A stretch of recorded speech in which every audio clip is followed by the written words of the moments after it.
We would like to get started. My name is Jane Woldridge. I am the Senior Director at Miami Herald. Our executive editor, interim executive editor, Alex Mena, means to be here to welcome you. However, he is stuck, you know where, in traffic. So he has advised us he left eons ago and is behind an accident. He'll be here as soon as he's able. And meanwhile, I am going to introduce just a couple of people from our team. We have a lot of people here from our team.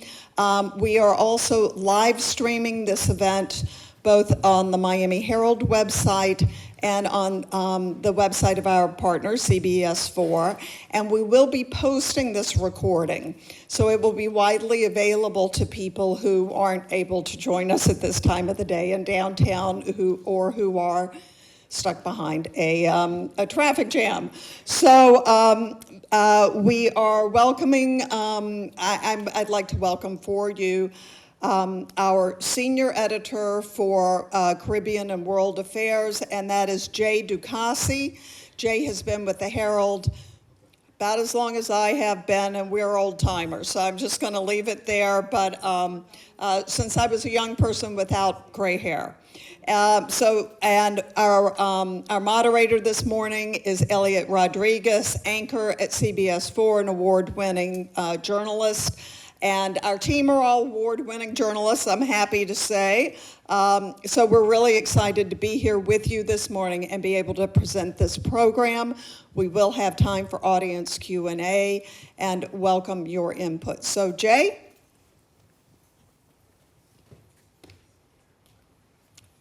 Thank you, Jane. Good morning and welcome to all of you. Thank you for being here. My name is Jay Ducassi. I am an editor at the Miami Herald, and I supervise the team that covers Latin America, the Caribbean, and immigration. And I'm going to introduce you to them in a moment. I think most of them are here. We're here today to discuss immigration. This is a key coverage area for the Miami Herald, as much of a local beat for us as City Hall or crime or education. We are a city, and I use the word city in the greater Miami area. We're a city of immigrants. I myself came from Cuba with my family when I was 10, and 3 of the 4 reporters that I oversee are themselves immigrants. Immigration is the lifeblood, the heartbeat, the story of our community, and now we find ourselves once again at a key moment in that story, and that's the reason we're here this morning. Before I introduce our moderator, and the members of our panel, let me have you say hello to our reporting team if they're here. Some of them helped bring this event together today. Sierra Ortiz Blanes is our immigration reporter. Nora Gomez Torres, who may not be here yet, she covers Cuba and U.S. policy towards Latin America. Jacqueline Charles she covers Haiti and the English-speaking Caribbean. And Antonio Mario Delgado, who may not be here yet, covers Venezuela and, as needed, other nations in South America and Central America. Because the countries that they cover are the biggest drivers of immigration into South Florida, their work often overlaps with Sierra's, and coverage of immigration for the Miami Herald is very much a team effort. So with that, I'd like to introduce our moderator, excuse me. Elliot Rodriguez is an anchor at CBS4 in Miami, our news partner in Miami. He's a winner of Emmys and our Murrow Awards for his reporting, and Elliot himself is the son of Cuban immigrants. He'll be leading the discussion today with our distinguished panel members. Let me introduce them real quickly. I think they will tell you more about themselves. Archbishop Thomas Wensky is the head of the Catholic Church in South Florida. He has a long history of working with immigrant communities since his early days as a young priest in Miami. Yarlene Yosef is human rights advocate and co-founder and executive director of the Haitian Bridge Alliance. That's a nonprofit that advocates for fair and humane immigration policies. Ruben Rojas is outreach manager for refugee resettlement for Church World Service. Christina Francois is co-director for Communities United for Status and Protection. That's a national collective of Black, Arab, and Asian immigrant rights groups. And until very recently, she was director of Miami-Dade County's Office of New Americans, which helps recently arrived migrants. And Johanna Cervone is chief of staff for Miami-Dade County Mayor Danilo Levine Cava. Thank you all for participating. Thank you all for being here today. And with that, Elliot, I'll turn things over to you.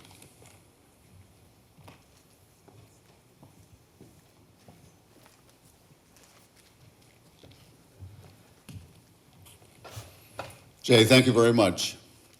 Good morning to everybody here, and good morning to everybody watching us streaming online. This is such an important topic that we're talking about today.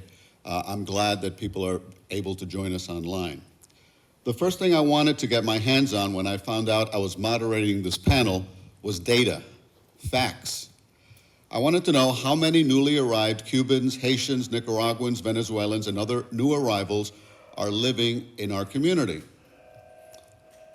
Just a few moments ago, I had a conversation with the two Herald reporters who cover this beat, Cida Ortiz Blanes and Jackie Charles.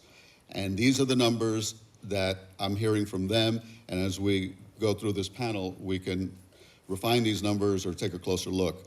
In the last fiscal year, 221,000 Cuban encounters at the southern border.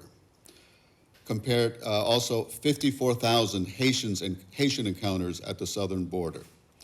At sea, 5,300 Cubans since October. Last year, in the last fiscal year, it was 6,182, so you can see we're on pace to break those numbers. Haitians, 7,000 last year, so far 2,000 this year. So the numbers are big. The questions that we have are, where are these new migrants from? Because we're not only talking about Cuba and Haiti. How are they getting here? Where are they living? Are they being allowed to work? How are they impacted by new rules announced by the Biden administration last month? Our goal is to answer some of those questions this morning. As far as the numbers, I'm told this is the largest Haitian and Cuban migration since the 1980s. Jay Ducassi and I remember the 1980s. I'm sure many others here remember 1980 in Miami. I saw how the wave of refugees transformed our community. We absorbed them, and they became part of the fabric of Miami. I am a first-generation American, the son of immigrants. I know the contribution that immigrants make. But I also realize we have overlapping crises right now. We have an affordable housing crisis like we've never seen before. If people already here can't find an affordable place to live, how are newly arrived immigrants with no work permit supposed to do it? If we can answer that question alone, we'll accomplish something today. So let's get started trying to get some answers, and we'll start by giving each panelist 3 minutes to give us an overview of how they see the crisis. I'd like to start with Archbishop Thomas Wensky. Thank you. Thank you, Elia. I too was here in 1980, and I remember January of 1980, about 1,000 Haitians made in about 10 different landings from Fort Pierce to the Keys. About 1,000 Haitians landed in the United States that first week of January of 1980. And about the same time, Jimmy Carter was talking about helping release some political prisoners from Cuba, about 2,000 or 3,000. And I remember reading in the paper, I believe, that people were saying, there's no way that Miami can absorb all these people. And then a couple months later, we had Mariel. And what we have now is a greater number of Cubans coming than came during Mariel that have come. Haitians are coming now as they came 50 years ago. And the thing that strikes me in a way is that, in 1980, this community was really shaken to its core by it. And not only this community, but the whole United States. Clinton lost his second term for governor in Arkansas because of Cubans in Fort Chaffee. And Miami was submitted to a lot of ethnic and racial tension in the aftermath of Mariel, and also because of the disparate treatment that was afforded to Cubans as opposed and Haitians. And today, I think we're seeing more immigrants coming here, but perhaps as a sign of the maturity of this community, because it does, everybody seems to be a little bit, it's a quiet crisis. If you want to call it a crisis, it's a quiet crisis. Miami-Dade Public Schools has about 8,000 or 8 to 10,000 new Cuban kids that have registered in the past several months. And of course, there is a housing problem. If you could walk in some of our more neighborhoods, St. Michael's Parish, St. John Bosco Parish, you go to the side streets and you'll find 5 or 6 cars in front of every house, which means there are 5 or 6 families living in those houses. That was the same reality that we knew in Little Haiti in the late 70s and 1980s. So, it's deja vu all over again. Now, so far, our community has handled this, again, if we want to call it a crisis, we've handled it with a certain amount of equanimity, and that's a good thing. I think it could get worse, and it will get worse for reasons beyond our control. Elliot mentioned work permits. Most of these newly arrived people are not being afforded work permits. And those that can get work permits, they're suffering long delays and bureaucratic snafus. And if we want to make this transition something that can be positive and that we can absorb these people in a positive way, these people need to be able to work and work legally. We have now the new, and I'm probably getting close to my 3 minutes. You tell me when I'm over. Do we have a timekeeper? But, a couple of weeks ago, Mayorkas announced this new policy to discourage people from coming across the border by affording them the opportunity to apply in their countries for visas to come here for 2 years. And it seemed to be taken from a page of the copybook after the Balsero crisis in the 90s. We like immigration, but we don't like disorderly immigration. So rather than have the Balsero crisis, we'll have Mariel in slow motion, and so we'll give 28,000 visas a year to the Cubans, and they can come in, by lottery or something like that. So what Mayorkas is proposing is something like the border crisis in slow motion. In other words, make it into smaller bites that we can digest more easily. However, again, the Cubans will be able to adjust in a year and a day, but the Haitians, the Nicaraguans, and the Venezuelans, they're going to have a 2-year window that they can work for. And I asked Mayorkas, what's going to happen after that, because he might not even be around in 2 years. So, and if you remember what happened with the disparate treatment between Cubans and Haitians in the early 80s and how that riled up this community, and for reasons beyond our control, really, this new policy could have the other unintended consequences of disrupting the social peace of this community today.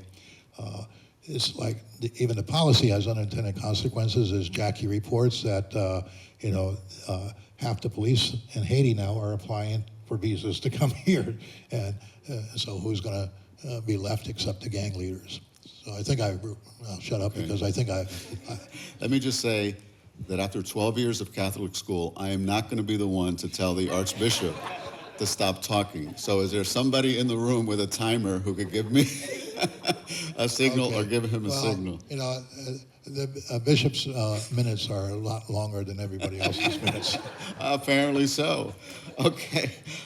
Joanna Sorbonne with the Miami-Dade County Mayor's Office. Yeah, thank you. Good morning, and thank you so much to the Herald for having the county be part of this panel, and for inviting me to be able to represent the county and the mayor's office. And I'm very excited to see that we have a lot of the community stakeholders that we work with every day in the audience and on stage as well. Miami-Dade County is a welcoming community. We are a community made up of immigrants, and in fact 50% of our population is actually foreign born, and I include myself in that 50%. Because of that, and because of the fact that a lot of the folks who have come here have come leaving really terrible circumstances, oppression, hardship, they're coming here seeking freedom, seeking democracy. Miami-Dade County has a lot of systems in place to be able to respond to this quickly and with compassion and with humanity as well. One of those systems is the Office of New Americans. We actually have a representative of the Office of New Americans here, Juan. So one of the things that the Office of New Americans does, it was actually started by County Commissioner Danielle Levine Cava at the time, and it was created as a way to allow people who qualified for citizenship to find pathways to apply. Since then, since the mayor was elected, she has brought ONA into the county fully and has expanded its role. So now it really works as a trusted navigator, a service navigator, and a source of information at a moment where there is a lot of misinformation out there, unfortunately. And what ONA does is that it works with community stakeholders, nonprofit agencies, faith-based agencies, the public sector, to be able to refer people to different services. So the county really works as a convener and a coordinator. Another really important role that the county plays, and that the mayor especially plays herself as kind of our advocate in chief, is advocating for more resources at the federal level. That is especially true for DHS. We are in communication with the Department of Homeland Security in many different ways through their different agencies within the department itself. And just last month, Secretary Mayorkas was here, the mayor met with him, and she really reiterated all of the needs that we are seeing here. That includes greater funding sources, especially for our community partners, greater housing assistance, and also policies that allow people, like the Archbishop said, to be able to work and to support themselves and to contribute, which is what we see people want as they are arriving, right? So the mayor and the county advocate for all of those things. And when she met with him last, she really reiterated these needs and really pressed how imperative it is that the federal government bring these resources to the community to help. So in addition to all of this, I think the county is really focused on a community-led response, right? It's gonna take all of these different organizations to be able to respond quickly and to be able to use all of our collective resources with as much of an impact as possible. The mayor is committed to all of this. She is committed to standing by the folks who are coming here fleeing these terrible circumstances and who frankly are just looking for their own shot at the American dream, at an opportunity to make their lives better, their families' lives better, as so many people did before us. Thank you very much. Christina Francois, the former director of the county's Office of New Americans. Hi, everyone. So I would like to talk a little bit about why this moment is different.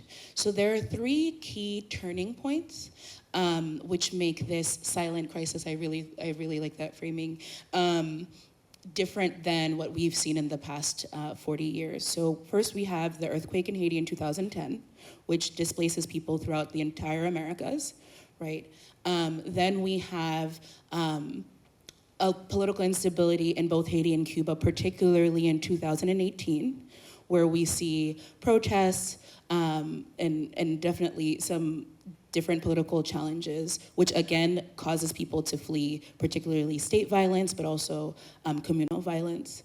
And then in 2021, when the world reopens post-COVID, we see another inflection point where not only have folks been facing economic hardship, but also health crises in these 2 islands during COVID, and then government mismanagement and persecution. So this has really been bubbling for a while, and people are coming from all these different entry points. So what we see folks coming who moved to Latin America, particularly Chile and Brazil and Ecuador, making their way up to through the Darien, through to the 10 plus countries it takes to get to the US border.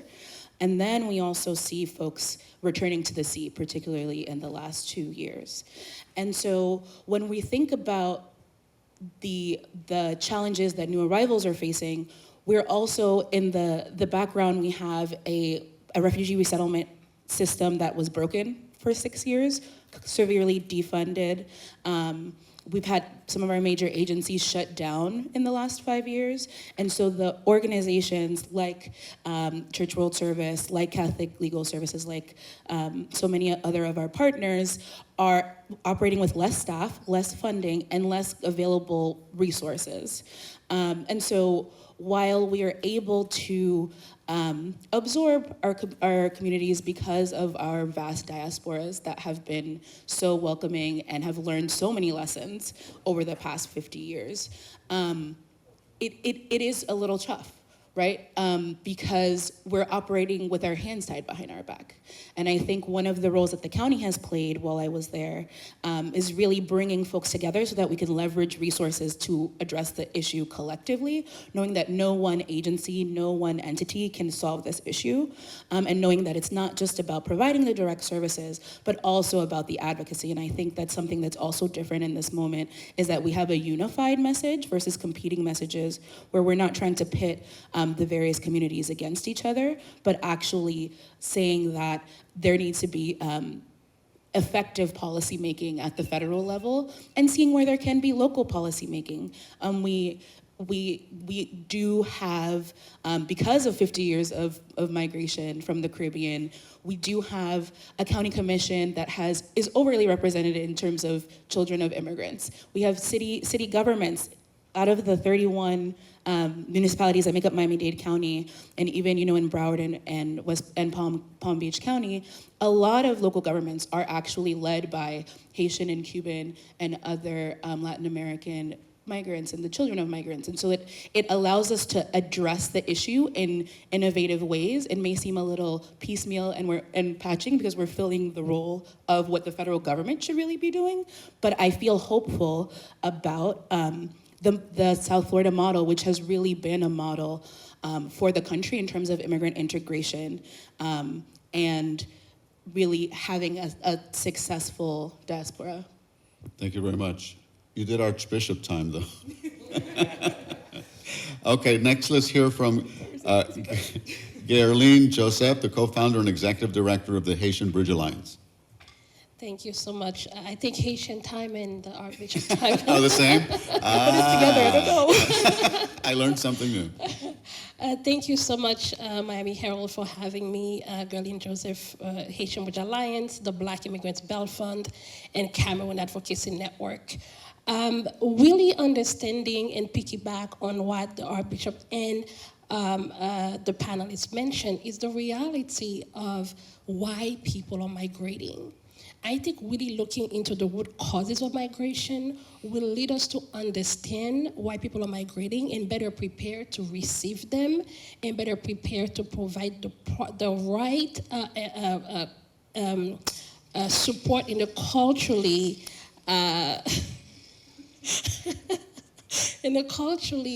appropriate way. Being at the U.S.-Mexico border, being the only Black-led organization, the only Haitian women-led organization at the U.S.-Mexico border, we have firsthand experience of when people finally survived the Darien, where both myself and Christina went in August of last year to really witness and understanding the reality of a mother carrying a young child from Venezuela, but by the time they arrived to the camp, the young child unfortunately passed. Understanding a pregnant woman from Haiti who made the journey of 7,000 miles and to barely escape and giving birth on the dirt, then you really understand what people are fleeing, really understand the humanity of people, and really trying to change the narrative of why people are coming at the border. Who are they? Why are they coming? LGBTQAI from Jamaica who just got burned with acid because of who they are. Why are they fleeing? Why are they coming? Really inform us on how to receive them with dignity, with compassion and love, and really trying to connect with local local organizations in Miami, in New York, in Massachusetts to say, hey, these are people are coming to you. We are the first responders, we are receiving them, but they are coming to those communities. How do we prepare to receive them, I think is really critical. But at the end of the day, unless we address the root causes of forced migration, the root causes of displacement, we will continue to have those waves of quote-unquote silent crisis. But it's not only a crisis, it's a humanitarian emergency that needs to address in that way, and again, centering the life, the humanity of people. And when it comes to Black immigrants, we have an extra layer that we have to deal with. When we are dealing with Haitians and Cameroonians and others, people of African descent, we are understanding their journey through South in Latin America, and understanding how those policies that are being put in place by the government are not in their favor. When we are telling them they have to stop in Nicaragua to ask for asylum while the people from Nicaragua are fleeing themselves, it doesn't make sense. When we are telling Haitians and others to stop in Venezuela and ask for asylum before they get to the United States, it doesn't work. And we talk about the new program that have been put in place, and yes, we see some positive, but the reality is we are putting a baby carrot in the hands of extremely vulnerable people, requiring them to have a passport and a sponsor in the United States. So if you don't have a passport and a sponsor, there is no way for you to participate in that quote-unquote humanitarian parole program. In addition to that, we are putting a forest, not a stick. It's not a carrot and a stick anymore. It's a baby carrot in a forest that people have to go through in order to seek asylum, in order to hopefully get protection. I'll stop there. Thank you. All right, now let's hear from Ruben Rojas, the Resettlement Senior Outreach Specialist at Church World Service. So we know that Miami is known as paradise, beautiful beaches, great weather, but we know that it's known for hurricanes. And honestly, what we've seen in the last few years has been a perfect storm in many ways. As Christina mentioned, we had the pandemic, then we had just cuts of funding, extremely understaffed. Many resettlement agencies couldn't survive. Some were bare bones. Then we had the Afghan crisis. And then we had the Cuban crisis, the Haitian crisis, then Ukraine, Venezuela. And again, it's crisis on top of crisis, and then the housing crisis. That's a lot of rain, that's a lot of wind. For a resilient city, we've done this before. We've come together as a community, but it's been intense, it's been tough. And speaking as someone that's gone to the airport with a mask, trying to pick up Afghans. And I know Afghans are not from the Caribbean, but they're coming to us. And then having to, receive Cubans, the seaport. It's a lot at the same time, it's a lot to handle. And when we're really understaffed, we say, what do? We can't do this alone. So part of my job is to reach out to Greater Miami and work with our partners, work with the city, work with churches, mosques that all have stood up to try to take on this challenge. A few more numbers. So I work in the Resettlement and Placement Program, which is a special program for refugee status. In 2022, we received 92 refugees from all populations from the world. 2023, we've up to now received 41. Afghans, we've received more than 400 in South Florida, which is a different environment. They're not Spanish or Creole speaking or English.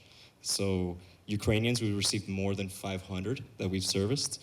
The Cuban and Haitian sponsorship program, in the last 2 or 3 weeks, we've had 1,200 show up at our office. That's just resettlement and placement. The legal department, all nationalities in 2022, they've handled about 3,262 cases. This is just church service. There's a lot of agencies that do this type of work. And for all other services, including legal, it's 7,569. We're a small staff. We're slowly growing, but again, this is just a call that the greater Miami community. We'll keep our answers shorter. Maybe instead of Archbishop time, it'll be a parish priest time or seminarian time. But I want to ask Archbishop Wensky, because there are people watching this online who are going to say, people who get here illegally, why would we give them a work permit when they didn't go through the proper channels? And isn't giving them a work permit when they come this way only encouraging more people in these countries to do the same thing, to take the desperate voyage by sea, to cross the border illegally? What's your answer to somebody out there who would say that? Well, I think the answer is basically human dignity, and the best way of affirming somebody's human dignity is allowing that person to work and to work legally, to work within the system, and not in a situation that forces them into a heightened vulnerability, because people that will work under the table, so to speak, are going to be more easily exploitable. And when you have a large group of people working under the table, that doesn't help the rest of the labor force either. So now these people, in one sense, once they were admitted into the country, maybe they came in an irregular status, illegal as some people might say, but they were admitted. The federal government waved them through. They waved them through, some of them with paroles, some of them without paroles, some of them they just catch and release, whatever the various policy is. But if they're here because the federal government allowed them to be here and allows them to remain here. It's unconscionable that they would do that and at the same time not give them the means to support themselves, because that's a self-defeating policy. And it impacts the local communities in ways that we're powerless to deal with. Can anybody add how they would be taken advantage of not having a work permit while they await for their claims? Slavery, working under under the minimum wage, not being paid their wages.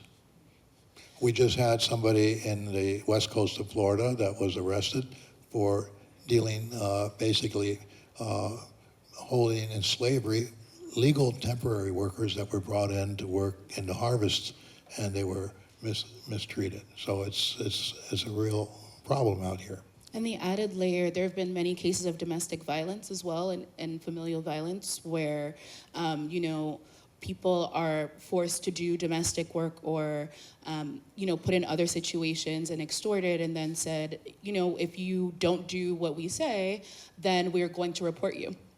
And we're going to say that we're not following the conditions of whatever status that you were given. And just to reiterate, folks are not here illegally, they're in a legal process. And just want to really hammer that home, that the people that are here who have made it past the sea, past detention, and are in process, are in a legal process and therefore not illegal. But does anybody on this panel think that giving them those work permits will encourage more people to do the same? Let me add quickly and give you an example. We had a gentleman who made the journey in 2016. We fought really hard, won CPS. He has now his work authorization. He started a small restaurant and just by himself and his wife, and now he's been able to hire 10 people. That is what allowing somebody to live with dignity, allowing them to have the work authorization, then they are able to give back to the community. They are able to bring the culture, a new idea, and able to create opportunities for other people. And I think we need to really move away from the negative part of the narrative, understanding people may be coming in an irregular way, not illegal, but irregular way, but allowing them to go through the process, to have access to work authorization, to provide for themselves, and in turn give back to the community, making this United States of ours stronger and better. To also expand on that, there's an argument of push and pull. And I think there's a lot more pushing out of these countries. We have to remember, most people do not want to leave their home. They don't want to leave their neighbors. They don't want to leave their community, much less go through the gruesome process of, let's say, flying to Nicaragua, going through many countries, being extremely vulnerable and to the point of death. That I have personal friends that have gone through this.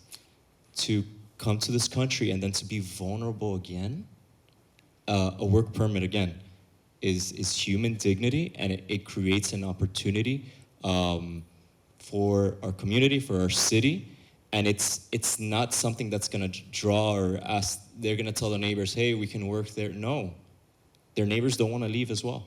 But realistically, how can these people live in this community where I've heard stories of long-term residents here who, maybe a couple making six-figure salary who are having a hard time finding affordable housing? How are these new arrivals going to be able to find housing when we're in the middle of an affordable housing crisis? Well, the other question there is, where did all the truck drivers go? Where did all the waiters and waitresses go? Where did all the community health people go after the pandemic? In this community and throughout the United States, we have a labor shortage. We need people to work. So affordable housing is certainly an issue, but as we see, most people are doubling up and with relatives, et cetera. Not an ideal situation necessarily, but the community is very resilient, and that resiliency is seen there. Now, the resiliency is being pressured because it's true that there is, some instances of homelessness being caused by these recent influxes, but again, work permits will help address that problem. I'd like to add about housing. It is one of the biggest, if not the biggest challenge we are seeing in this community-wide, right? And it would be a challenge even if we didn't see this uptick in immigration. And I think that's an important point to make. What we're doing from the county side and from the mayor's office is we are trying to tackle this challenge from every different way. The mayor has announced last year a very comprehensive plan called the Homes Plan. It looked at everything from bringing more units online. We're bringing over 32,000 units online. Emergency rental assistance, mortgage assistance. And when it comes to housing for folks who are arriving here recently, we are working with a lot of partners on that, but that is one of the biggest needs that we see, and it is one of the things that we advocate for the most. The county is applying for more funding for that with several partners as well. The primary source of funding is called Emergency Food and Shelter Funds. And we're also asking the federal government to create more grants. That was one of the asks the mayor had, Secretary Mayorkas, is are there more grants that can be given to community organizations that can be created, that can be less restrictive as well, or given to local municipalities and jurisdictions to help, especially with the need for housing. But that is a crisis that would be happening no matter what. And I think that's a very important point to make, and it's going to take all of us, the public sector, the private sector as well, a lot of work to be able to get through the housing crisis. Well, it's good to hear the mayor's asking for those grants, but what support are we getting currently from the federal government to handle this influx of people? So we have asked for a lot of support, a lot. The mayor has written several letters to DHS, not just for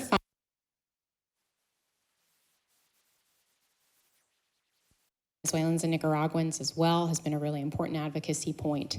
Another thing that we've asked for is for policy changes. I mentioned work authorization as well, and that's something that we've all talked about. But something else with work authorization that the mayor asked of Secretary Mayorkas personally was to waive the fees. The fees to apply for work authorization are very expensive. They're about over $400. And that's a big barrier for a lot of people. So there are current fee waivers to expand those, to allow more people to have access to that, to do something about the block that we're seeing, the backlog of work authorization permit processing at USCIS was another thing that she asked for. And you know, he was very attentive, I think. DHS has been very responsive, they're listening. We've seen that they have been allowing more folks to get work permits, which is something that we've been asking for as well. So we do think that they are listening, they are responding. We would like to see more, and we would like to certainly see it faster. But we are in constant communication with them. And we try to organize as much as possible and coordinate with our community partners to understand what they're seeing on the ground as well, so that way we can be better advocates. Okay, I'll pose this to anybody on the panel. What can you tell us about local charities, nonprofits? What are they doing to try to help out? So I can add to that. So one of the county's biggest partners is actually Catholic Legal Services. And one of the things that we've been able to do in partnership with the Office of New Americans and CLS is, at least in the immediate instance when folks arrive, being able to get folks into hotel rooms. It's not a sustainable initiative, for sure. It's something that definitely needs funding. And right now is like relying on reimbursements from the very limited pot of money from the Food and Shelter FEMA grant.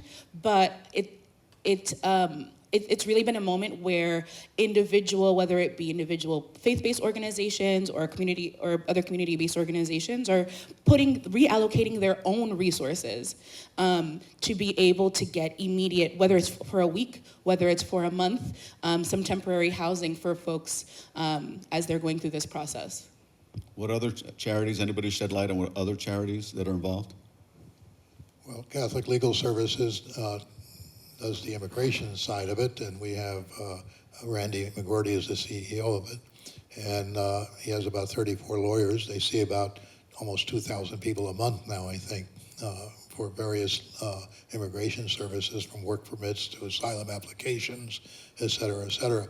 But then we also have Catholic charities of the Archdiocese of Miami, and the Catholic charities are there helping with food vouchers, rent assistance, and a whole other slew of activities as well.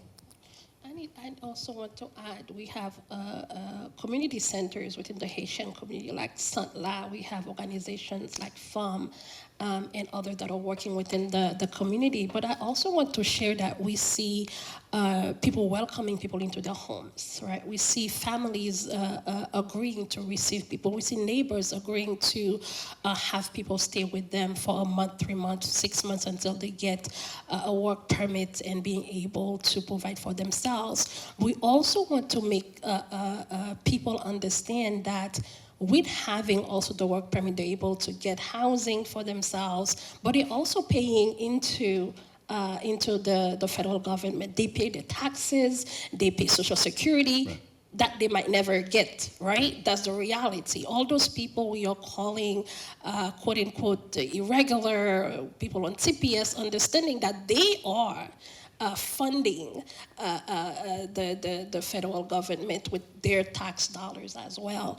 And we do see communities coming together to welcome those people with dignity. Is it enough? No. But we have Santla, we have Catholic Charities, we have FAM, and the Haitian Bridge Alliance is the national organization really working with all those partners in all the states to really find ways to allocate services, but calling on communities, the Cuban community, the Haitian community, people from Nicaragua, Venezuela, the Ukrainian community, the Afghan community, to step up to also partner with all the different entities to be able to have a unified effort to welcome those people.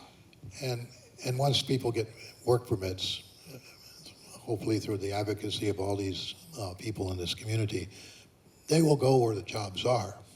And so if there's not jobs here in Miami, they'll go to where the jobs are. They'll distribute themselves across the country to follow jobs, and they won't be.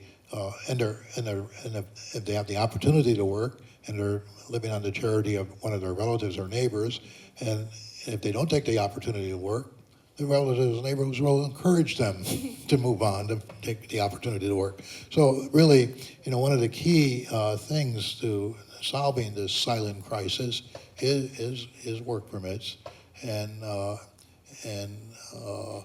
permanent solution to the broken immigration system, which everybody seems to be very reluctant to, in Congress anyway, to address.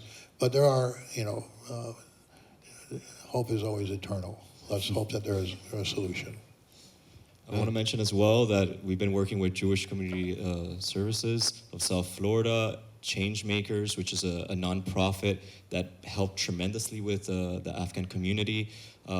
We've been working with Refugee Assistance Alliance, South Florida Food Rescue, so many organizations, FRAC, a Muslim organization as well, that has brought hot meals, has brought food, has brought so much assistance in time of crisis. And we say in the office sometimes, well, this is case management, right? And no, this is crisis management.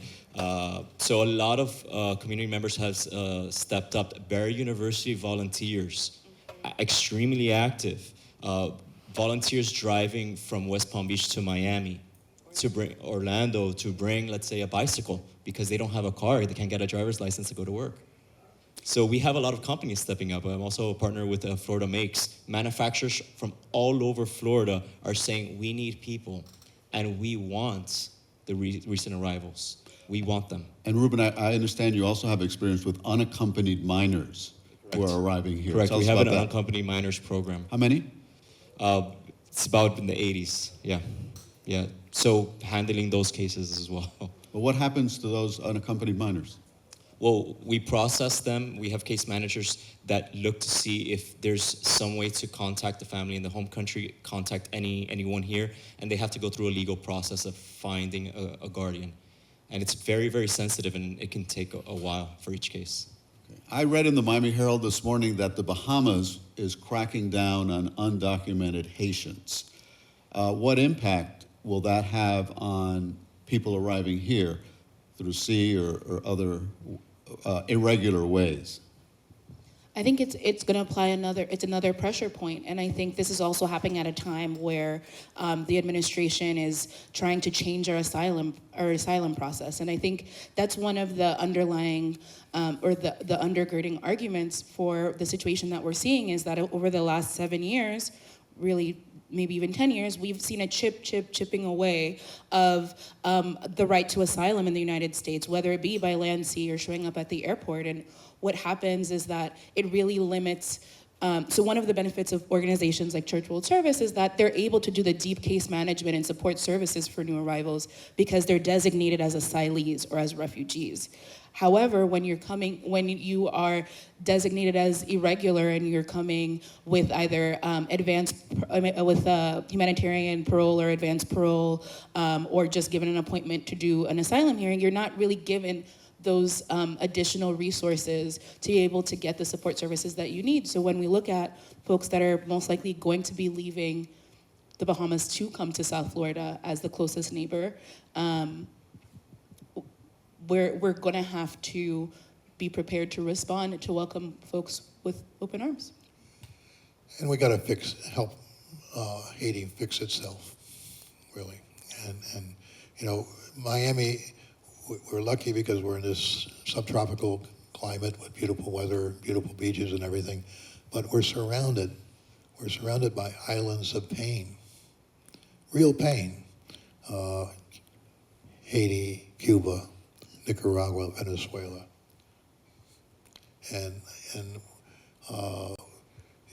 there's the parable of the rich man and Lazarus in the gospel, where the rich man didn't see Lazarus at his doorstep,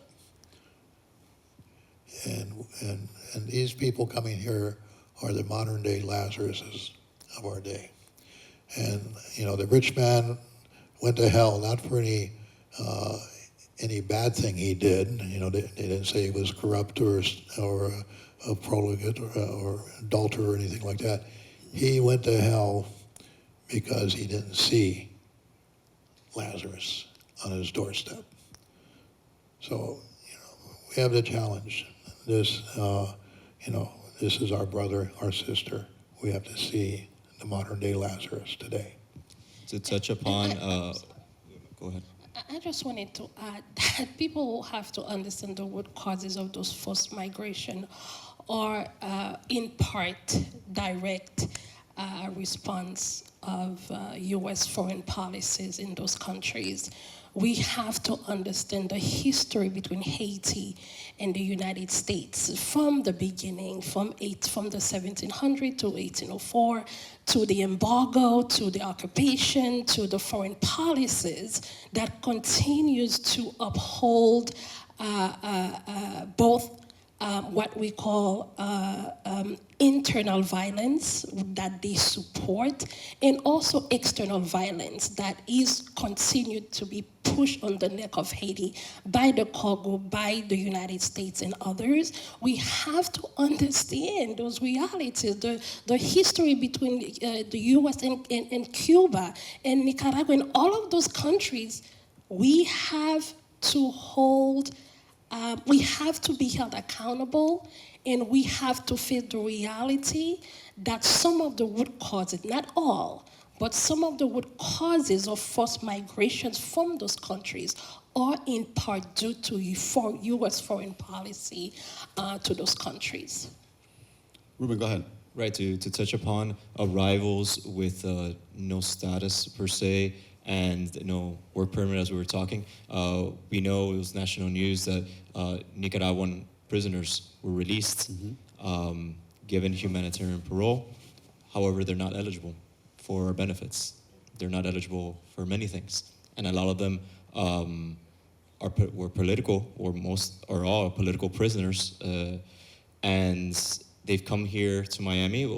Well, 222 went to DC, about 15 are here in Miami. And a lot of them are individuals with absolutely no right to any type of help. Do they have work permits? They don't. They don't. So this is an example of arrivals that are coming here in great need. They were thrown out of their own country. Their families are being stripped of their own birth certificates, the ones left behind. And we're also seeing that as a community, we're standing up with the mayor and with other organizations. We're helping them. Again, it's not the status, it's what we're willing to do as a community and what we're willing to change. Okay.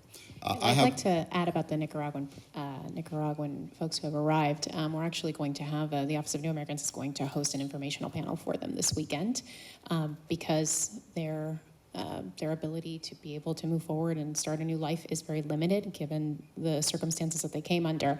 So we are going to be holding an informational session for them so that they can find out more about what services they are available to get. Okay. I have one last question, then I'm going to open it up. I think that Archbishop Bowensky coined the perfect phrase by calling this a silent crisis. But I'm wondering, why is it a silent crisis? Is it because people don't care? Is it because people now are more tolerant and more accepting of migrants? Or are we in the media just not doing a good enough story of telling this story and covering this and giving this more public exposure? Go ahead, anybody, take a shot at it. I think in some sense we like going under the radar screen so as not to poke the bear of anti-immigrant sentiment that we know is out there in the country. That's probably one sense that we like the crisis to be silent. That's one side of it. The other side of it is, I don't know, but I think a lot of it is because we don't want to rile up the anti-immigrant people. Yeah, I think building off of what the Archbishop said, I think it's a combination of we're used to this, right? So there's a part of it is muscle memory, and so unlike other municipalities that are facing this, we are not New York, we're not DC. We're used to seeing people arrive by boat. We're used to seeing people in need and showing up at a church or showing up at a mosque, and so there's that. And then I think we have to be really honest about we're operating in a very hostile state that has rolled out, the legislature over the last 3 years has consistently introduced and passed legislation that is trying to criminalize municipalities, is trying to criminalize nonprofits, pulling nonprofits certifications, trying to criminalize the very act of empathy towards immigrants. And so I think it is a delicate balancing act where we want to be able to help, but is making a big splash going to serve the long-term goal of actually giving people security and stability? Okay. I say silenced, not more of a silent crisis, but a silenced crisis. And as the Archbishop and Christina mentioned, sometimes you just have to keep your head down and do what needs to be done because it is a matter of life and death, right? When you have somebody that is looking at you and you know if you don't do anything, that person will die. You have to do what you have to do, and without having to make noise and not to go into the biblical, but I am a missionary, so I tend to do that as well because my faith is what guides me to do the work that I do, is the fact that even the Bible says sometimes what you do with the left hand, the right hand, it doesn't need to know. So the silenced, right, part of it is the fact that because it is such a hostile environment and the strong negative narrative that continues to be coming from people who are themselves descended of immigrants or immigrants, but still having this ideology of the other or the scarcity mentality. If I allow those immigrants to come in, I'm not going to get something because they're here to steal my job, right? And really being able to change that narrative, allowing people to have a voice. And so therefore, we're not going to have a silence or silencing impact where people can really be able to live with dignity. And those of us who are called to serve in that capacity are able to be more vocal in that as well. Thank you. We're going to open it up to questions. And I understand we have a question right here. Does he come up here? Okay, great. Oh, I'm sorry. There's a mic over there. So my name's Alex Mena. I'm the interim executive editor for the Miami Herald and El Nuevo Herald. And on behalf of the Herald, our host, Miami-Dade College, and our news partner, CBS4, I want to thank all of you for being here, to our distinguished panel, and our moderator, Elia Rodriguez. Thank you. This is a very, very important issue that resonates deeply with me, especially. When I was 11 years old, my parents made a difficult decision to leave Nicaragua. We made our way to the Mexico border where we crossed Rio Grande to come to the United States for a better life is what my family wanted. You know, we came here to work hard to become a big part of this community. So this is really important to us that we are able to discuss and exchange ideas as to what we can do to help immigrants who are here trying to make a better life for themselves. So thank you. I won't take much time, so you guys can have your own questions, and thank everyone. Well, thank you. Good to meet you. Okay. Do we have questions from the audience? Good morning. I'm a Haitian woman, so you gotta give me a little time. I'm Leonie Hermenton from the Haitian Neighborhood Center, and I just want to take this opportunity as we're talking about impact and the collective efforts to help immigrants. I have to say thank you to the Office of New Americans. They have convened this collaborative of services to provide legal assistance to the new migrants, and that has made a huge impact because it has protected them from the notarios who are charging exorbitant prices and not providing services. So that has been tremendous, and they need more funding. And thank you again to the county for funding this initiative. That has truly be life-changing for many. I also want to thank, in terms of the county, the Office of Housing Advocacy, because they have, and they're here, and I just want to say thank you again, because we harass them. I know Dolores can say that she's being harassed about this poor family, blah, blah, blah, blah, blah. So thank you to them. We also want to say thank you to the Children's Trust and the United Way for supporting children. Let's not forget that at the border, the folks who are prioritized, entry is prioritized to parents with young children. And when they come here, there are very few, particularly in the corridor where most of them are concentrated, there are very, very few early childhood programs. So you have children living in overcrowded facilities where parents are not yet working, where it's very tense because the host families are also living under very, very precarious conditions. And so the children are usually the forgotten ones. And I just want to uplift the fact that we need more early childhood programs in that corridor. We need more mental health support for these families. I was talking to a mental health person from FAM, and she said that, we're going to see in the next 4 to 5 years the impact of trauma on these children. We have, and we don't know the data, how many children are born here, but if you come to Santla on a Wednesday, this is when the Early Childhood Coalition person helps.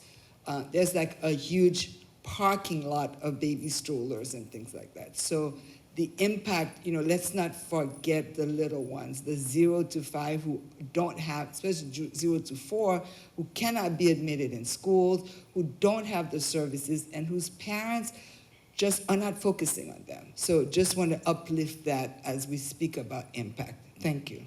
Thank you. I would just like to give a shout out to Dolores Holly, who is here. She runs our Office of Housing Advocacy. We also have Sonia Grace here from the county. She runs our Community Action and Human Services Department, which houses the Office of New Americans and the Office of Housing Advocacy. And if you need the number for the Office of Housing Advocacy, and this is for anybody watching online too, it's 786-469-4545. And you can call there to find out what resources are available.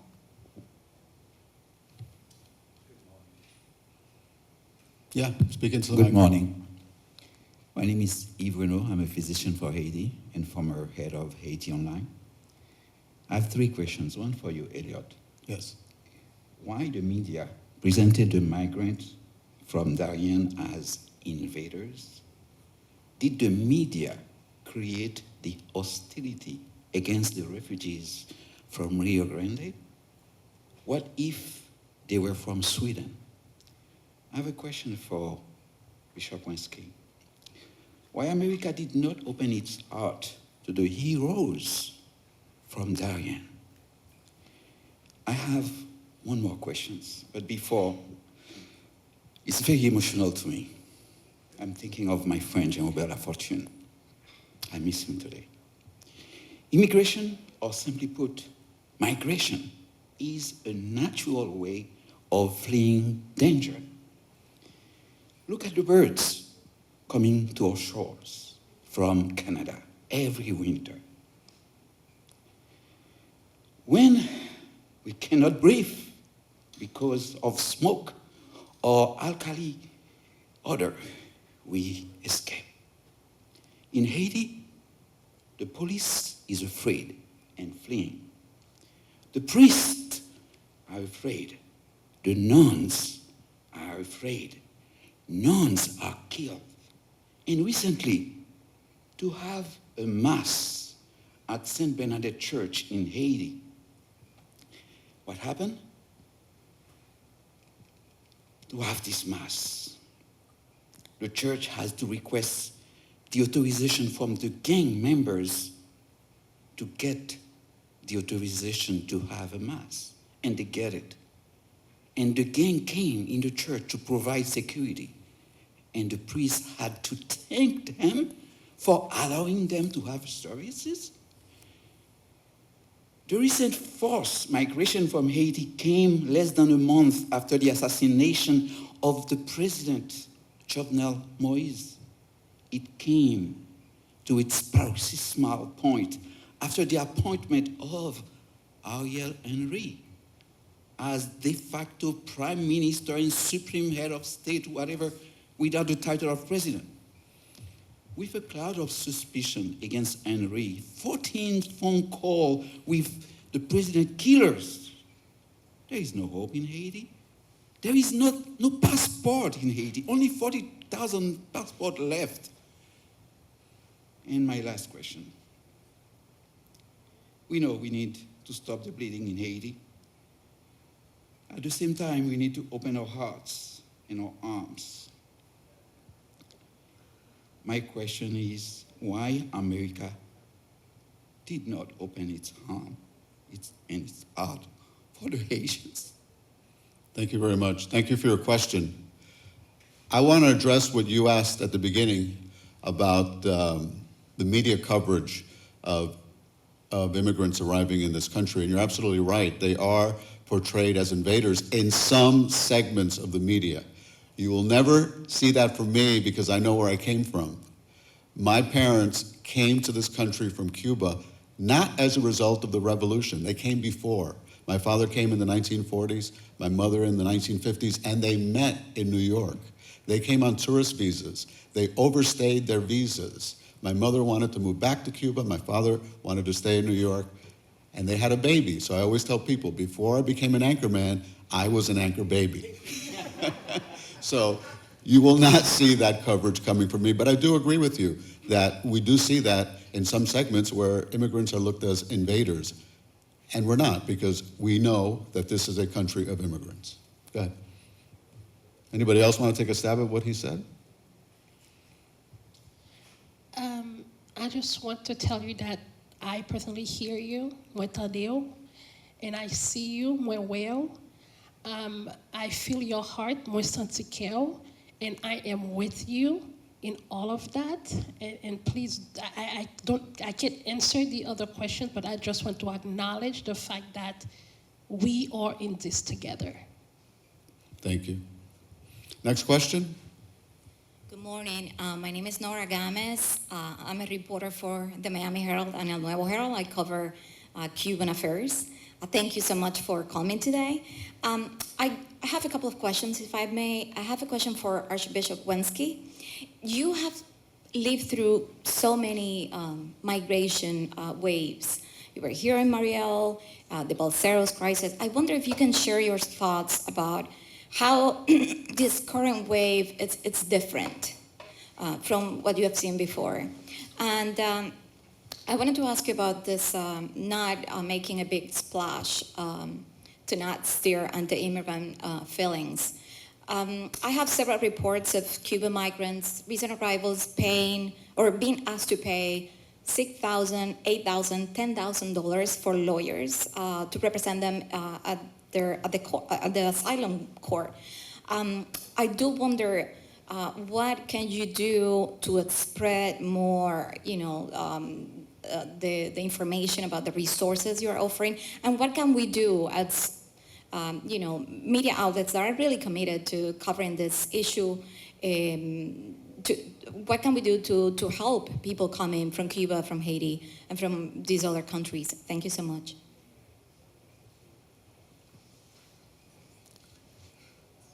Well, being in Miami for the past 50 years or more and going through these successive waves of migration, in many ways it's deja vu all over again, because the reality of Cuba hasn't really changed in recent years. In fact, it's gotten worse economically, politically, etc. People that were probably hoping for a smoother transition after the demise of Fidel Castro have now had that illusion taken away with the reaction of the government to the protests on July 11th of last year.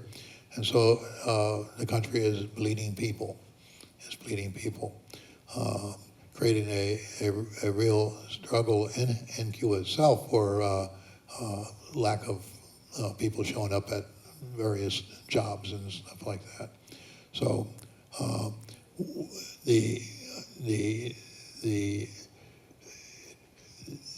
one of the things of the Cuban exodus is that it looks a lot like, the Haitian exodus or the Venezuelan exodus and the Nicaraguan exodus, in the sense that the people are the young people that are coming.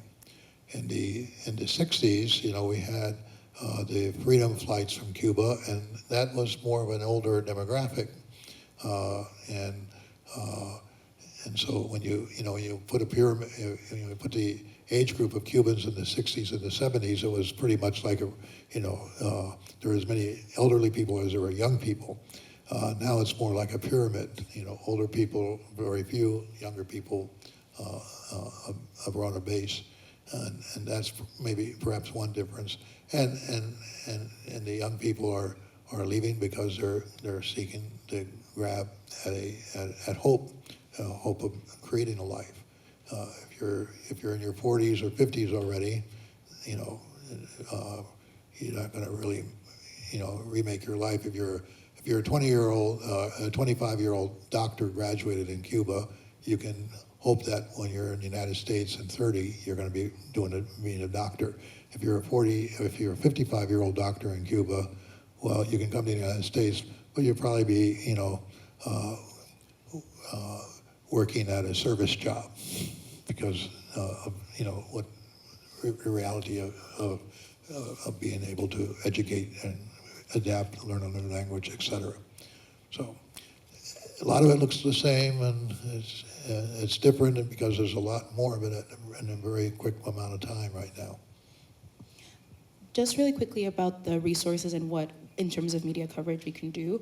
I think, so one is that in 2001, we passed at the county an anti-notario fraud ordinance that actually has a fine component. So you can actually go to the Miami-Dade County, you can report people to the Miami-Dade County Consumer Protection Bureau, and they will be investigated and fined, and then there are additional penalties that can be brought by the state of Florida. So both the state of Florida and Miami-Dade County is the first county to actually have an anti-notario ordinance, thanks to County Commissioner Danielle Cohen-Higgins working with our Office of New Americans and the Mayor's Office.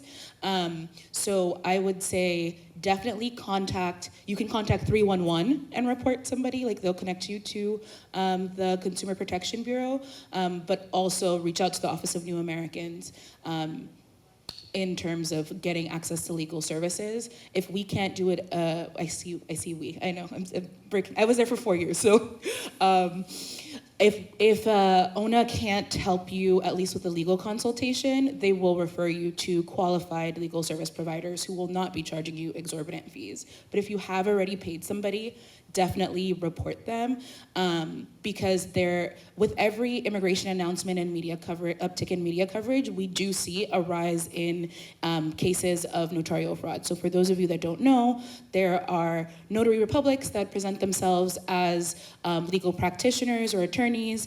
And in Latin America, notario is like synonymous with attorney, so people assume that they're going to an attorney as well. But there are a lot of like bus advertisements and radio ads and stuff like that say, come to me, we'll do your application. And it's often done incorrectly or never submitted, and they're charging exorbitant fees. And so the ordinance also has regulations on like, you cannot say, like it's a fine to say that you are a legal practitioner when you aren't. You have to publish your fees in all the languages you're providing services. So you can't say that I'm charging for this. Like you actually have to submit like a written cost before charging somebody. And then there's some additional state statutes that can actually get folks some stricter penalties, and also unscrupulous lawyers disbarred. I would definitely just generally ask everyone to go to official nonprofits, official agencies, because again, a lot of people consume most of their information from social media, which has its positive things, but it has its negative things. It serves as a vehicle for many advertisements and a lot of fraud, a lot of misinformation. that ends up being very dangerous for recent arrivals. So I would ask everyone to make sure they get the information from official websites, official agencies, or nonprofits, and take their legal help from there. And sometimes that information will be, there's nothing really that can be done in your case right now unless Congress changes the law. You know, and that's a difficult message to convey. The notarios won't tell you that, but they'll say, we'll put you on our retainer. You know, you pay us every month and we'll take care of you, but there's no solution for them. So that's, and then sometimes people, because they're desperate for solutions, will say, well, let me see, the notario, I heard it worked one time, and then they get themselves into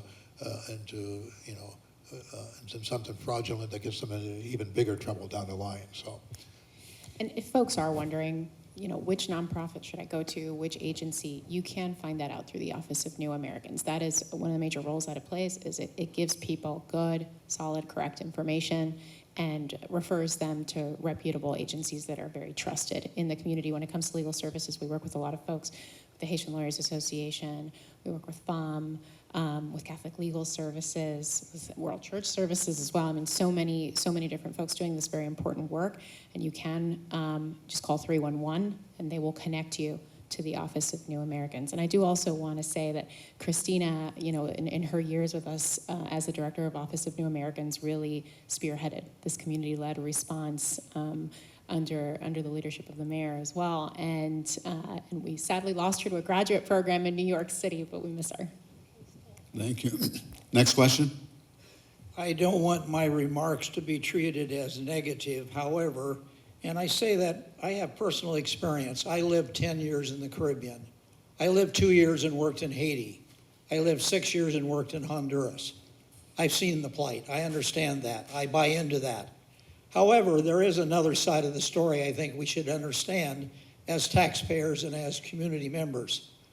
There's a lack of data about this. Let's start on the national level. We're told by many cases we've got about 500 to 500 million immigrants. And yet Yale University 3 years ago said 22 million. What do we know about locally? We heard for the first time some data from you, the moderator. I haven't seen hardly any. Let me tell you my personal experience on this. I wanted to know what was the policy of either attracting in immigrants or immigrants coming in, because I said there must be a limit on what we can take, how we can handle. So I sent twice to every commissioner in Dade County this question: what is the status of them coming in? What is the impact on our schools? What is their cost? And the same thing for health and other benefits. No answer. Now, your people are giving us some answer here. I'm sorry to hear some of you feel you need to go under the radar. So let me say this and suggest, when I hear that we need to solve our problems by maybe more grants or something from the federal government, that's my taxpayers. I want to know more data. I'm sure you have very good, solid reasons. And you, ma'am, maybe should add in that your feeling that much of the problem is caused by the United States history to these areas. That may be true. Put it in writing so the public can. How about this as a thought? Put all of your data accurately on, ask for a vote from we taxpayers. I'm sure you've got a great argument and you should be able to sell it. Thank you. So I can share about the issue of data. So all of the data in terms of the number of immigrants in the country are published on the Department of Homeland Security's website. It's released quarterly, and the state of Florida releases data quarterly on the number of asylees and refugees in the state of Florida, and it does it by district, so like by region in the state. So there are publicly available data from the state government and the federal government. We also, well, in 2001, I'm not gonna say we again, Miami-Dade County did release a New Americans in Miami-Dade County report, which did have data. And it actually did talk about the percentage of folks that are enrolled in public benefits I highly recommend that you go to the county website and read that report, because we do have some really strong numbers in there about many things that you may be concerned about. The data counting agency, right? We do leave that up to the federal government, the state as well. So what we know is what we see primarily from our community partners on the ground and the data that we get from our public partners as well. We are not seeing any type of overwhelming in county services. We don't see an overwhelming of in our transit services, for example, or our library services. Our biggest challenge is housing, but like I said earlier, that is something that would be happening no matter what, right? And it's a national emergency as well when it comes to housing that we are seeing acutely here. Mayor Levine Cava is always going to stand by the side of people who are fleeing oppression, who are fleeing really horrible circumstances in their home countries and are just here trying to find freedom, trying to find democracy. But she's going to be committed to making sure that all our residents, no matter when they got here, where they live, where they come from, have the access to the essential services that they need and that the county provides to the very best of its ability. Hi, good morning. Thank you for doing this. My name is Jacqueline Charles. I'm the Miami Herald's Haiti Caribbean correspondent. I wanted to follow up on something that Ruben said, because I've been covering this issue for a very long time. Both from the islands themselves and from South Florida. And one of the things that I've been noticing, and I've also been trying to answer this question for myself, and maybe you can help me, is that, yes, years ago when, we had the boats that were coming, whether they were from Cuba or Haiti, you just had this influx of people in the community. There was, you mentioned La Fortune and a number of others, that were there, and people were very welcoming and opening their doors. And today we're starting to see less and less of that, even within the Haitian community, within the Cuban community. Is it because we've become so assimilated and so more American that we're sort of moving away from that? Or is it because we are still a community of immigrants that's struggling, or the pressures? I'm just wondering, it's a change and it's a wave that's happening, and we're clearly seeing it too with this new parole program. I mean, Haitians have very mixed feelings about it. It's creating rifts in families. And I'm just wondering, what is it saying about us as a community of immigrants here? Are we further and further removed, or are we exhausted by the problems in our homeland? That's a really good question, and I would say it's all of the above, in the sense that many of us arrive and we're stuck in survival mode.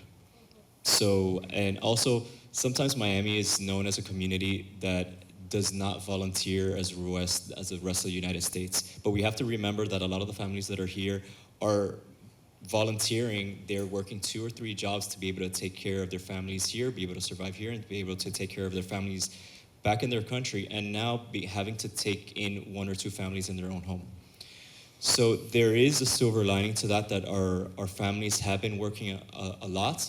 However, when they're in survival mode, especially how the rising costs have been for housing and just general things, there's, I think, more attention to themselves and their own family than the greater community and those that are recently arrived, even if they went through the same process. So we have to, I think, give a little bit of attention of how do we change as a community that survival mode, so we have the disposable emotions and time to think about others. What is happening in Miami that we're forgetting so quickly in that sense? And also, again, I think there's a sense of pride, which is positive, to say, I made it here, and I got a job, I made my life, and I bought a house. There's a great sense of pride.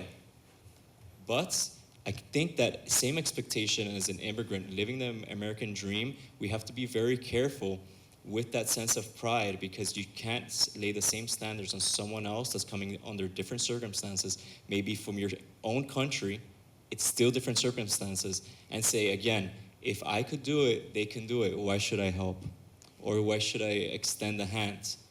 And I think we have to pay attention more and more to the details, that each case and each family is very different, And each decade, if not each crisis that can happen in a year or less than a year, is very different than the crisis that our families or we faced. And we have to be honest enough with ourselves and say, wow, maybe it's different and maybe it's worse. What can I do? There's a Haitian proverb, pita pitris, which is the latest one is the unfortunate one, in that sense that underlining what you said. But I wouldn't be too hard on the people here, on the immigrants that are here, that are receiving new immigrants and their family members here, et cetera, because as the county said, we're not overwhelmed. And the fact that we're not overwhelmed speaks well to the fact of the resiliency of this community in accommodating and assimilating new arrivals. So it's there are tensions, and there are Haitians are this parole program has divided the Haitian community here, because a lot of people are saying it's easier for me to help them with a remittance in Haiti than if I brought them here, because the cost of living here is so much more, and so and then that causes tension, because they don't believe over there that it's hard for, they think we're living on golden streets. Compared to them we are, but they don't understand, realizing some of the difficulties that their relatives have in this side. But in a general sense, we are, the community has to be commended for its resiliency, because if it wasn't, we'd be in a crisis, not just a housing crisis, but the school crisis, medical crisis, et cetera, et cetera. So maybe that's one of the reasons why the crisis is so silent, because we're not that overwhelmed. But one of the things that make it pita pitris is that immigration law has gotten a whole lot more draconian than it was in the 80s or before. Before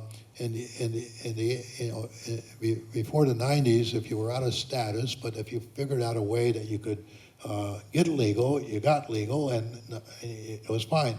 Now, if you're out of status, the government wants you to leave the country for 10 years and then come back before you can adjust your status. There's a whole lot of things that are happening now that has made it much more difficult for new arrivals to really regularize themselves and get part of this community. We need immigration reform, and it doesn't seem like Congress is about to do it, because both sides love to use this issue as a wedge issue to appeal to their respective bases. It's a plague on both their houses, really, on both their houses. And whether you're, the Democrats and the Republicans should share equally in the blame for the inability to get through immigration reform. Thank you, Archbishop. We have time for one last question. Thank you, Elliot, and the whole panel. Great discussion today. One thing I see missing here is a representative, though, from housing, from the solution to housing. But I would address to you, Chief of Mayoral Staff, what are you doing regarding zoning to help solve, not only here but across the country, and maybe Miami can be a leader in this area. It's homelessness and so forth and so on. Are you doing anything with zoning to come up with solutions to, anchor that section where the crisis is so deep and strong and throughout the country? Thank you. That's a great question. So in addition to all of the different programs that Mayor Living-Cava launched, especially last year as we saw the housing crisis really start to peak, zoning is definitely one of those solutions that she is also looking at.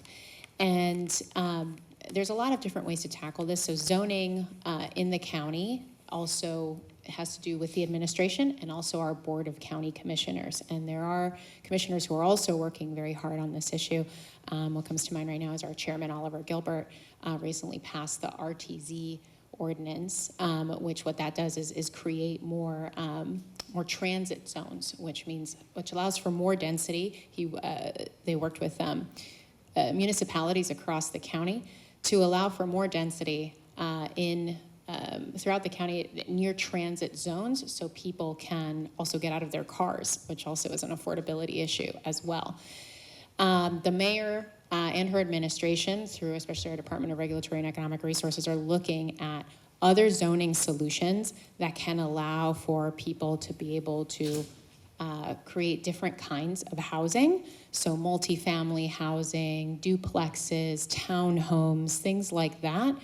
And that balance both a need for more housing. I mean, that's our biggest challenge is a supply issue. It really just comes down to supply and demand. But that also allows neighborhoods to be able to retain their character, which we know is also really important to folks. So there is a lot of legislation that is coming through the pipe that has to do with that issue. Zoning, I think, is a solution that takes a little longer, right? It requires legislation. Sometimes it requires community input as well, right? Community charrettes, things like that. And then it requires also going through our Board of County Commissioners, who, like I said, are also really looking at this issue.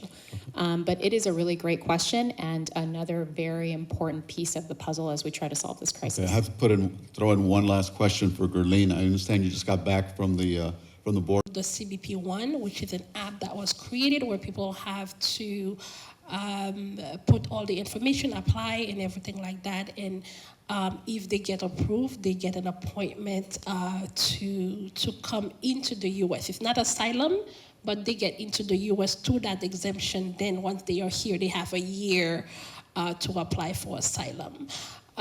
So we are seeing, I can go back to December. We saw an increased number of people from Nicaragua. The majority of them were at the El Paso port of entry area, where I was there as well during that time. We are seeing Haitians along the U.S.-Mexico border. We are seeing Venezuelans. We are seeing Cubans, increased numbers. But there is some confusion with the way that announcements are being made without advance information for them. So that's why we make sure that we are along the border. We are the only organization, or one of the very few, I must say, but the only Black-led organization that has office in Tapachula, have staff in Reynosa, Matamoros, in El Paso, all the way to Tijuana. So we have a good view of what's happening. Right now, every person who arrived must apply through the CBP One. And one of the issues we had previously and continue to have is the fact that the app doesn't work.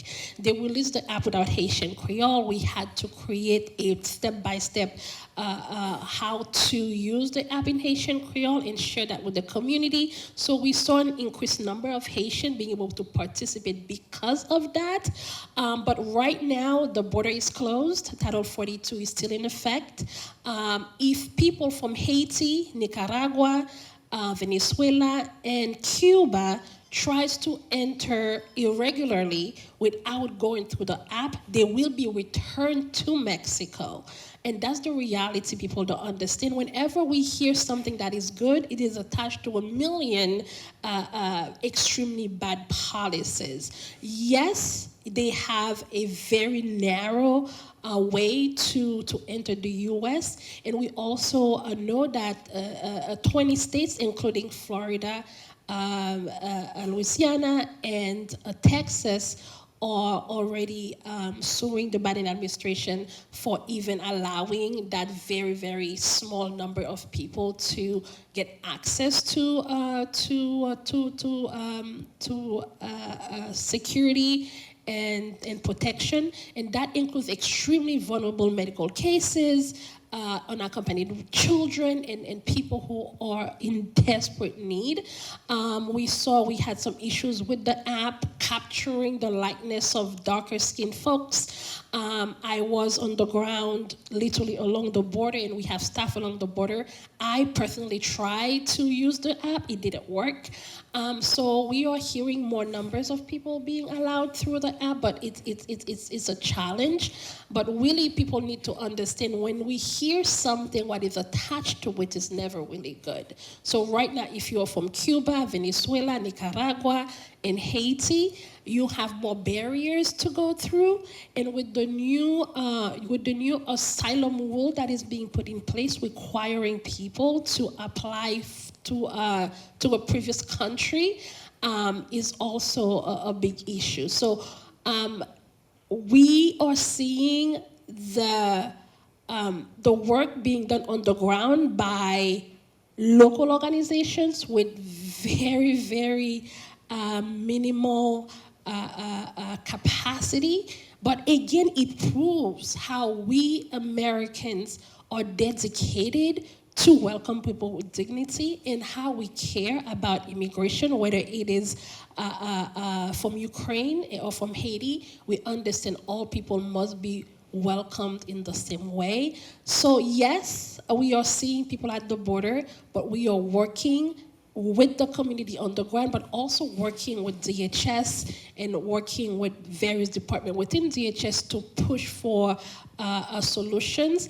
And we are also calling on the Congress to once and for all pass a new humane immigration reform, because unless we do that, it will continue to be those problems. But you might hear, crisis at the border, but I will say once again, good-hearted Americans are on the ground supporting and welcoming people with dignity, but we need more. Well, that's very good to hear, and a positive note to end on. Thank you very much. I want to thank the Miami Herald. I want to thank all our panelists. I want to thank our audience here at Miami-Dade College, and I would like to thank everybody who's been watching us streaming. Thank you very much, and have a great day.